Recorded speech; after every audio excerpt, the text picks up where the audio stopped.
Well, hello, hello, hello. Much love to you all. May God bless you all. Hit that like button. Also, a little quick update. We will be live on Wednesday at 7 p.m. Eastern doing the book of Luke chapter 3. And also Saturday at 10:30 a.m. Eastern, we'll be preaching the Red Letter series continuing. Little reminder about what's going to be happening on church services only. That's not for every other live we do. And always the comments are open for people to comment. But live chat during the preaching will be shut off after we do our first prayer and our first Bible reading. And then during the preaching, it will be off and it will be turned back on at the end of the sermon for us to talk. This is out of respect to the word of the Lord, that we are in reverence and listening to the word. So, what is going on with the skies, guys? We're continuing to see these bright green fireballs as I've been doing videos on these for about 3 years straight. And they continue and continue to happen. People are not realizing the signs of the times where we are at. Guys, we're in the end. So over 130 people have reported that from Connecticut, Delaware, Massachusetts, New York, New Hampshire, New Jersey, New York, Pennsylvania, and Rhode Island that they have been seeing this green streak. Here's a map that shows that people were seeing it throughout this region here. Guys, this is continuing to happen and will continue to happen because we are in the biblical end days. And there's a lot of things to go over in this stream. For instance, Tonga, which is one of the most craziest eruptions we had in the past couple of years when this volcano had went off. We've been seeing increased seismic activity and earthquakes that have been striking this region for the past month. I mean, 5s and 6s are striking this area. They're seeing increased eruptive activity, high sulfur dioxide emissions that are releasing. So, as they'll continue to keep eye on this, it's looking like it's about to awake again. And I believe it is. I truly do. Because we are in those biblical days where we are seeing the signs of the times. We're seeing the volcanoes erupting. We're seeing the signs in the sky. We're seeing the sea is roaring. I mean, come on, they're talking about category 6 earthquakes coming up. And also, even though I don't have it up on here, these tornadoes, guys, they're getting more and more intense. And they will get more and more intense. Also, we are seeing that there is a ground deformation that triggers a yellow alert at another volcanic complex. This one is in Chile this time. So, same day, April 26th, they started noticing as the Tonga one. The last eruption of this was from June 11th till April 12th. That is like almost a year that this last time it went off, it erupted for almost a year straight. I think that would actually make it 10 months. That's 10 months there. So, they're looking at this as a potential getting ready to erupt, as there's many of them that are going off throughout the world right now. They're seeing this increased activity. The ground is pushing up in these 4 regions here. And then, of course, you got right here is the area here. We're seeing that it's rising. It's rising. We're seeing deformation right here. And also they're seeing activity at these squares here, as you can tell.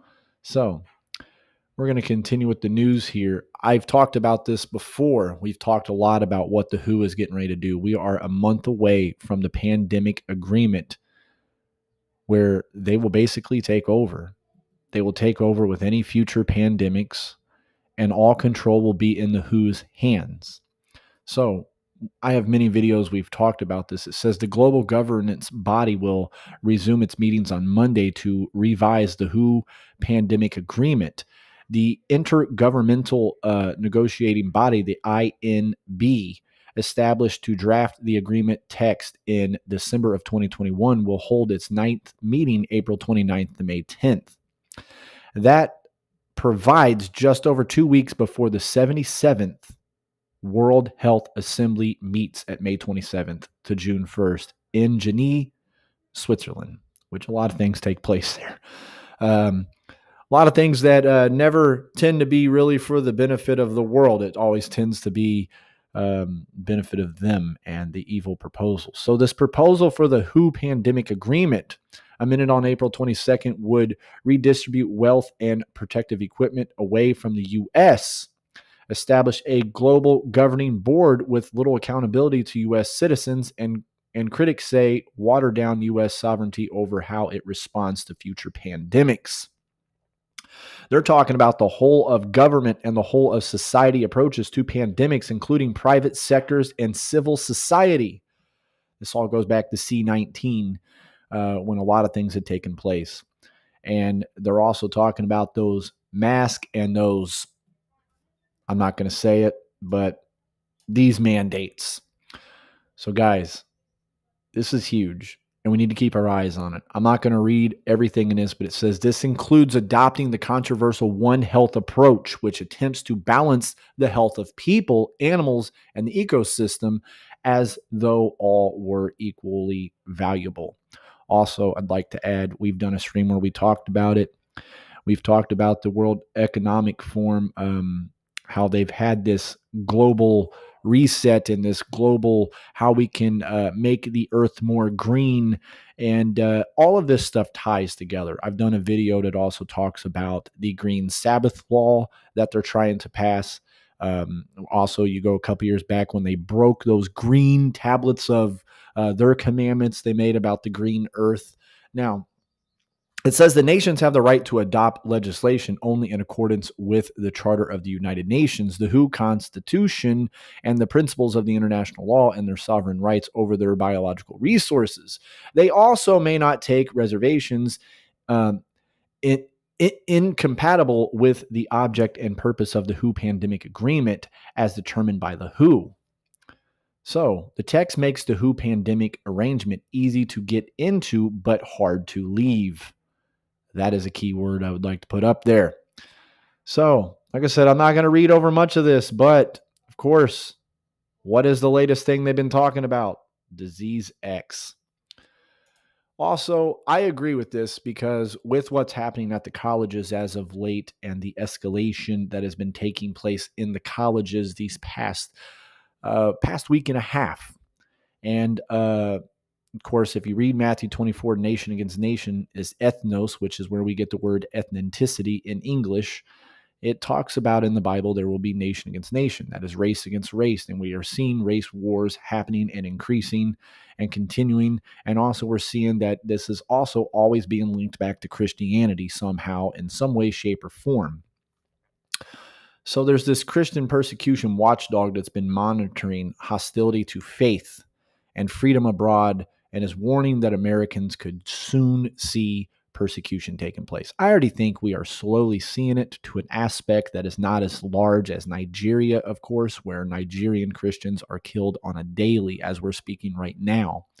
And we got people in China that are in underground churches and in Pakistan and Iran that are in underground churches. But I do think it is coming here to America.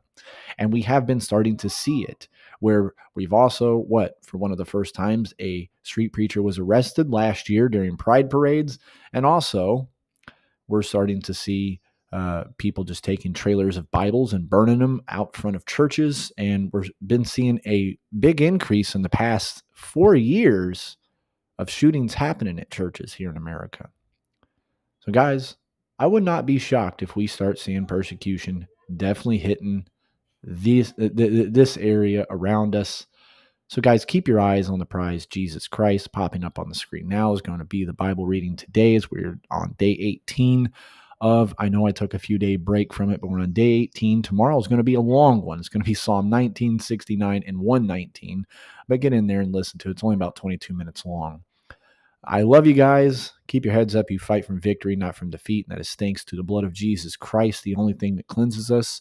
We are filthy rags and we need Christ on a daily. Much love and may God bless.